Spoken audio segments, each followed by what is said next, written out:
Welcome to Man Does Tech, where I solve the problems you didn't even know you had. You start by loading the schematic and marking the area you want to alter. Do this now.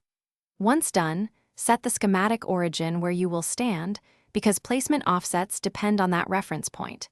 Make sure you enable the overlay and ghost blocks so you can see intended replacements in world context. You should also switch placement behavior to replace mode. This tells Litematica to substitute existing blocks for schematic blocks rather than only placing new ones. Now configure the replacement rules so you control exactly which blocks change. You add specific target block states or broader material groups in the Replacement tab. This lets you replace all stone variants or only mossy stone, depending on need. Once configured, use the Overlay preview to confirm selections. Rotate and offset the schematic if alignment is off. If you need precision, apply a mask to limit vertical or horizontal ranges, because that prevents accidental replacements outside your intended volume.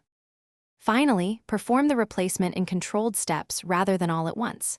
You can run small batches or use World Edit Sync to apply changes while watching for issues. Once applied, verify the region matches the schematic. If something looks wrong, undo using the schematic undo or restore from a quick region backup. If ghost blocks didn't align, make sure your origin, rotation, and mask settings are correct, because most replacement problems come from a misaligned reference point or wrong filter selection. Thanks for watching. If you found this helpful, don't forget to like and subscribe.